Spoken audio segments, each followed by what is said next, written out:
Barlovento Informa cuando son las 14 horas con 5 minutos hora del centro, y agradecemos muchísimo a Marta Samarripa y su servidora Lourdes Piña Soria la entrevista que nos permite hacer la doctora Celia Alpuche Aranda. Ella es directora general adjunta del Centro de Investigación sobre Enfermedades Infecciosas del Instituto Nacional de Salud Pública.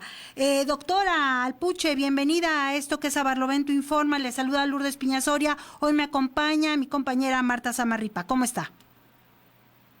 ¿No la tengo? Gracias por accesar a su audiencia.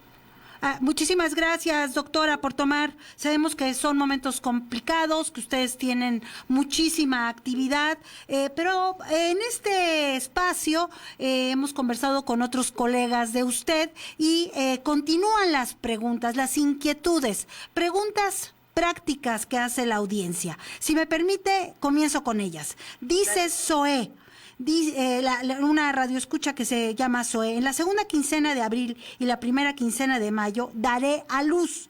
La pregunta es qué debo de hacer en este caso, y si hay atención especializada o si debo acudir a algún hospital en particular, doctora. Primero, lo más importante es que ahora debe de mantener en confinamiento en su casa, aislada, siguiendo todas las medidas de higiene que se han descrito y para el distanciamiento social. A pesar de que en la literatura internacional, en lo que se ha reportado de los otros países que han pasado intensamente por esta epidemia, no se ha visto tanta gran afectación de embarazadas como ocurre con influenza. Sabemos por la Secretaría de Salud que hemos tenido casos de fallecimiento de embarazadas aquí en México, que han sido pocas, desafortunadamente por las personas que murieron y por sus familias, pero no son muchos los casos. Creo que solamente han sido como 3 los que se han reportado en México, que ya de por sí eso es muy importante. Estas personas, al parecer, algunas de ellas tenían comorbilidades, es decir, tenían algún otro factor de riesgo. No estoy segura si todas, pero al menos en 2 sí se había detectado. Entonces tienen que mantenerse muy cuidadas porque también pueden estar en riesgo de infectarse y de afectarse por la condición que tienen de embarazo de por sí, que las deja vulnerables a muchas otras infecciones. Si tiene un servicio de salud como Seguridad Social o ISSSTE o algo, tiene que continuar con su atención médica del embarazo en estas instituciones, y sería muy adecuado que hablara a los sitios donde o entrar a las páginas para ver dónde dan las consultas para tener mayor atención. Y hay números tanto del IMSS como del ISSSTE que pueden accesarse para la información. Y si no, llamar al número de la Secretaría de Salud, que tan conocido es, para pedir dónde dirigirlas a este. Si no tiene ese servicio de salud y ocurre hacia un servicio privado, los hospitales privados, a pesar de que muchos se han sumado para dar ayuda durante esta contingencia al servicio público, en realidad ellos siguen atendiendo a su personal, a sus pacientes como normalmente, con todas las precauciones que esto debe de llevar. Otra pregunta, creo que queda solventada la de Zoé, y nos pregunta la señora Aldama: ¿es verdad que a partir de hoy debo lavar mis zapatos cada vez que salgo y entro a mi casa? La mejor recomendación es que tenga unos zapatos para andar en casa cerca de cuando entre. Lo mejor es que salga lo menos posible. El distanciamiento social es totalmente indispensable en esta fase, y deben de organizarse para que las salidas sean lo menos posible. Pero si tiene que salir por una circunstancia esencial, es quitarse los zapatos antes de seguir en la casa y dejarlos en la puerta sentados. Puede tener algo que esté humedecido, mojado con algún desinfectante como cloro, en la dilución que ya conocen de todos lados donde nos lo dicen. Sin embargo, el solo dejar los zapatos asentados en un ladito sin tocarlo, sin nada, y posterior ponerse los zapatos que use, lo que sea, unas pantuflas, unas chanclas, un sandal, lo que sea, con este calor, que uses solamente en la casa sería suficiente. Y pasamos a otra pregunta, doctora, una que ha causado mucho revuelo en las redes sociales incluso, pero nos dice la audiencia, ¿qué hay de cierto con la información publicada por los diarios Reforma y El Universal señalando que priorizarán a los jóvenes en la atención del COVID para los respiradores? Doctora. En este momento lo que se está tratando de manera muy general es atender a todo el mundo y no queremos llegar en algún momento en que se sobrepasen los servicios de salud, como ha ocurrido en otros países. La única forma en que podemos evitar llegar a esa situación en la cual en este momento no estamos así, y es muy importante tomarlo en cuenta, es que obedezcamos y nos quedemos en nuestra casa y rompamos el ciclo del virus. Acuérdense, nosotros, los humanos, en este momento, somos los que le estamos dando al virus la oportunidad de replicarse y de diseminarse. Si nosotros disminuimos la posibilidad de esta replicación y esta diseminación, podemos disminuir la carga que se le está dando a los servicios de salud en general. Recuerden que los servicios de salud no solamente tienen que atender problemas de COVID, que sería lo más dramático que estamos viendo en este momento. Hay que atender todo lo demás y de siempre. Es decir, no queremos que una persona infartada o en coma diabético llegue a un hospital y tenga dificultad para ser atendido porque los servicios están sobrepasados. Por eso se están organizando para decir, este hospital va a estar trabajando predominantemente COVID y este va a seguir atendiendo las otras cosas. Pero mientras más nosotros obedezcamos quedando en casa, más rompemos esa diseminación. Es muy importante que se entienda eso. Entonces la respuesta en este momento es no. Se va a atender a todos en la medida de lo posible, ¿verdad? Exactamente, así es. Y eso es lo que se está haciendo en este momento. Otra pregunta, doctora. Dice, ¿debemos usar ya en este momento de manera continua el cubrebocas? Mira, la utilización del cubrebocas tiene algo de controversia en el mundo.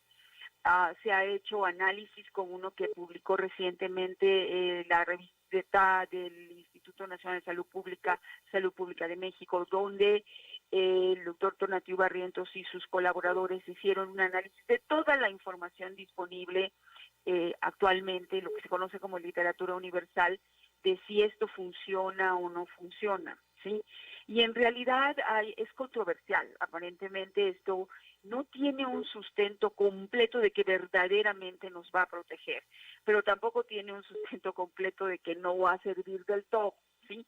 Entonces la conclusión a la que muchos han llegado, inclusive los Centros de Control de Enfermedades en Estados Unidos y en otros países, no te hace daño si lo usas, ¿sí? Pero lo que tienes que recordar es que no te puedes olvidar de las otras medidas solo por usar un cubrebocas, porque como siempre se nos ha dicho, si el cubrebocas usa, no sirve de nada. Se está cortando un poco la comunicación. Exactamente, entonces se debe de usar y se va a usar bien. Lo más importante es el distanciamiento social, es decir, no porque estoy usando un cubrebocas no voy a guardar esa distancia física que tengo que guardar, sobre todo si salgo a la calle. Y no por usar un cubrebocas voy a estar tocándome la cara constantemente y no lavarme las manos. Eso es lo único que pudiera decir. Usarlo no va a lastimar. Que realmente proteja 100% no está totalmente demostrado. Doctora, le voy a pedir si nos podemos ir a un corte. Tengo muchas preguntas, por ejemplo, que los tianguis sigue habiendo mucha afluencia de personas, ¿qué se puede hacer? Nos preguntan sobre las mascotas y concretamente mi compañera Marta Zamarripa tiene otra sobre la reinfección de COVID. ¿Me permite irme a un corte unos cuantos minutos y regreso con usted? Voy a un corte, no la escucho a la doctora. Sí, yo le... ¿Sí? Ya sí, no se escuchó. Muy bien, entonces voy a un corte, no cuelgue por favor. Esto es A Barlovento Informa. Tiene preguntas para la doctora Celia Alpuche Aranda, directora general adjunta del Centro de Investigación sobre Enfermedades Infecciosas del Instituto Nacional de Salud Pública. Llámenos, 55 534 620, 55 539 620 son los teléfonos en cabina. No se vaya. Estamos de regreso en A Barlovento Informa cuando son las 14:20 hora del centro. Agradecemos muchísimo a la doctora Celia Alpuche Aranda, directora general adjunta del Centro de Investigación sobre Enfermedades Infecciosas del Instituto Nacional de Salud Pública, quien esperamos esté en la línea. Doctora, ¿continúa ahí? ¿Doctora? ¿Se oye ¿Se cortó? silencio? Se oye silencio, se nos fue. Pero bueno, vamos a tratar de retomarla, a ver si es posible. Le estamos preguntando a la gente de salud que nos haga favor, a ver si nos pueden contactar nuevamente. Y bueno, se quedaron en el tintero algunas preguntas. Nos están preguntando sobre connacionales que viven en España. Y bueno, pues le quiero decir, son 250 los que van a venir de España a México. Nos está escribiendo Marta, el señor Jorge Díaz Hernández. Y él dice que a lo mejor sería mejor que se quedaran en España. Bueno, eso dirá todo el mundo, pero pues, ¿qué dicen ellos también? No, pero ellos tienen derecho a estar en México, son mexicanos. Sí, claro, entonces, si es su país, bueno, pues, ¿cuántos han sido repatriados? Por ejemplo, los que estaban en Perú, ¿te acuerdas? Que ya los vía la Cancillería fueron regresados a México, pues cada quien quiere estar en su propio país. Pero a lo mejor lo que hay que aclarar, si tú me permites, al señor Jorge Díaz Hernández, es que cuando regresan de alguna parte del mundo, sea Argentina, España, China, lo que se hace es que a estas personas se les pone en cuarentena. Sí. Firman un convenio con la autoridad y quedan en cuarentena. Hemos recuperado la llamada con la doctora Celia Alpuche Aranda, directora general adjunta del Centro de Investigación sobre Enfermedades Infecciosas del Instituto Nacional de Salud Pública. Doctora, gracias por haberse comunicado nuevamente con nosotros. Mi compañera Marta Samarripa tiene una pregunta. Gracias, Lulú. Doctora Alpuche, ¿cómo estás? Yo quisiera retomar el tema que ha estado en los medios, en el sentido de que países que se suponía ya salieron de la pandemia, el caso donde surge, China, en la ciudad de Wuhan, o Singapur, se están presentando casos, Corea también, de rebrote. Y bueno, pues ellos que ya aparentemente iban de salida, que ya tenían todo bajo control, que todo empezó a reducirse.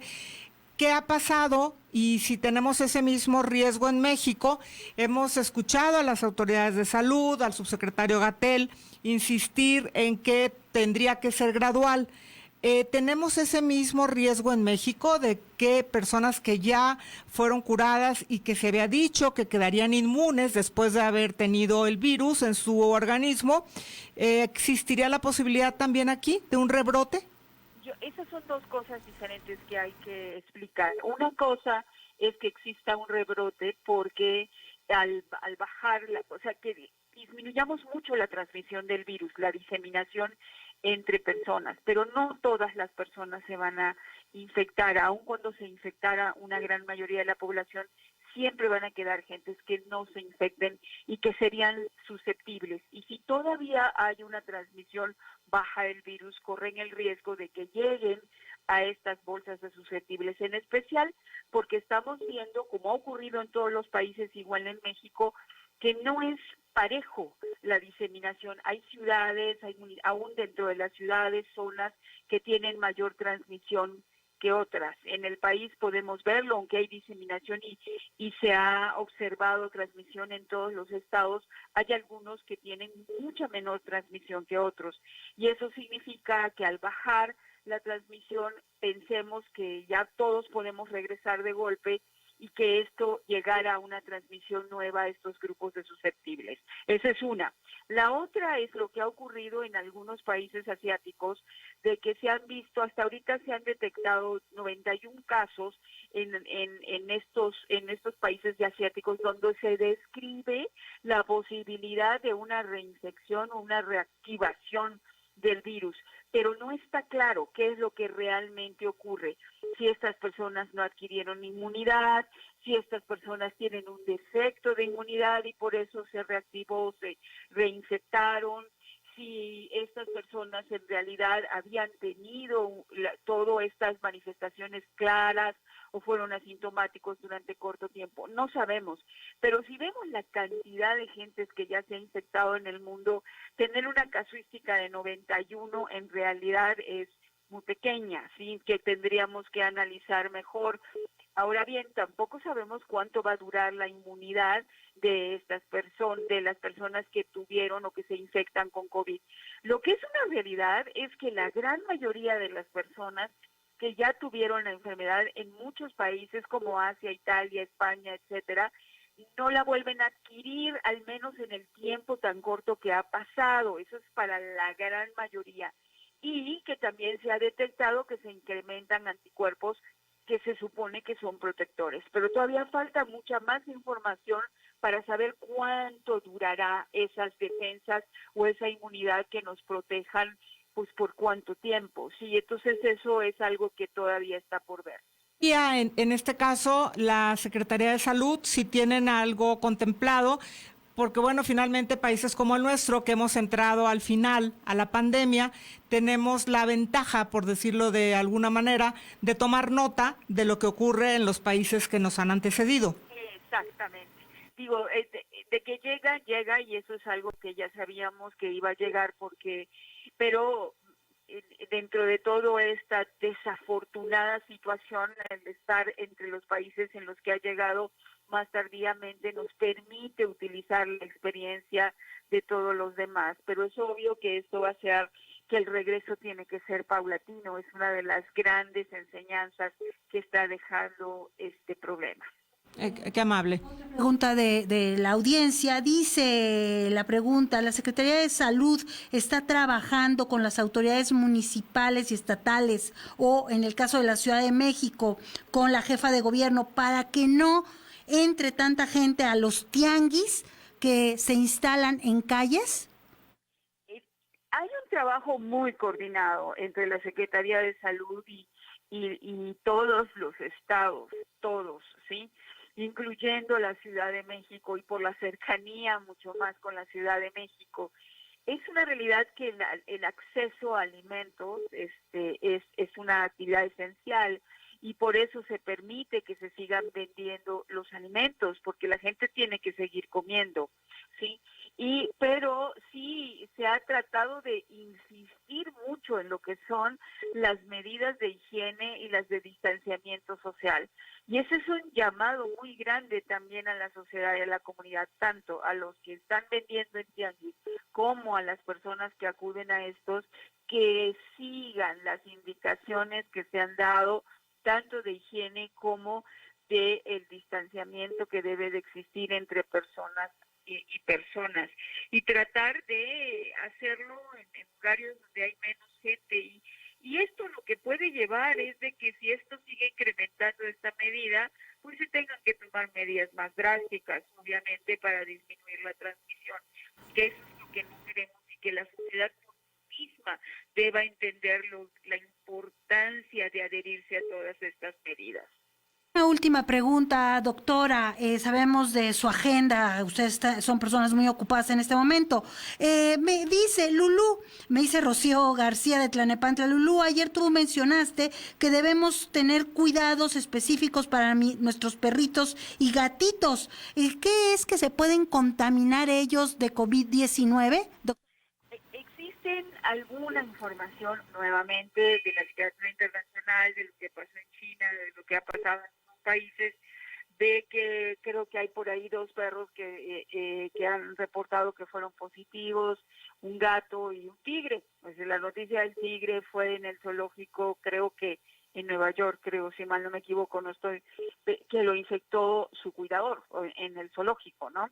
Y que el tigre tuvo manifestaciones clínicas de decaimiento, etcétera.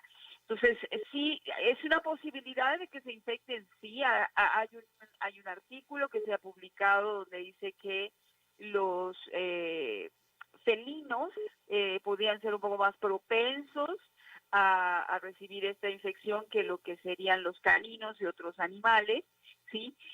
Pero en realidad, acuérdense que esto es una transmisión muy directa, o sea, si nosotros para manejar a nuestras mascotas también nos lavamos las manos, también evitamos estornudar y toser junto a ellos, también estamos recibiendo todos esas, desechamos sus desechos, todo lo que van a desechar los animales, lo llevamos con una limpieza e higiene, sería casi lo mismo que hacemos todos los días con un poco más de precaución para evitar que estos se enfermen. Entiendo que Sanidad Animal tiene un comunicado en su página web de cómo abordar la situación con las mascotas, o sea, en lo que Senacica, lo que trabaja, tiene ya una notificación de cómo trabajar con las mascotas, y eso hay que seguirlo, pero en realidad las medidas son las mismas. Y fíjese, con eso termino, doctora, porque me están preguntando sobre un youtuber, sobre un influenciador, que ahora sí les nombran, que venezolano, que a pesar de haber sido diagnosticado con COVID-19, se lanzó a las calles. Dice, estamos muy preocupados aquí en la colonia Narvarte, Lulú, ¿qué podemos hacer? Este señor atenta contra nuestra salud. Pregúntale a la doctora qué nos recomienda. Miren, siempre va a existir gente imprudente, y eso lo sabemos. Hay gente que dice, no creo en esto, y eso es algo que está pasando en todo el mundo, ¿sí? Esto no es algo que sea privativo de México. El llamado es a todas las gentes a la prudencia, a la solidaridad de unos con otros, porque no solo te proteges a ti, sino proteges a los demás, y en particular proteges a los que tienen más riesgo de tener una enfermedad grave, y eso es lo que tenemos que hacer todos. Pero si nosotros guardamos la sana distancia, si nosotros nos mantenemos más en nuestra casa y solo salimos a lo indispensable, es obvio que no nos vamos a encontrar con estas gentes imprudentes que no quieren entender la gran necesidad de la solidaridad en la sociedad y con todo lo que nos están diciendo. Recuerden, es muy importante el papel de todos y cada uno de nosotros en la sociedad. Le agradecemos mucho, doctora Celia Alpuche Aranda, directora general adjunta del Centro de Investigación sobre Enfermedades Infecciosas del Instituto Nacional de Salud Pública. Muchas gracias, un abrazo. A ustedes. Y que tengamos éxito los mexicanos en esta situación crítica. Gracias. Lo vamos a tener. Adiós. Hasta luego.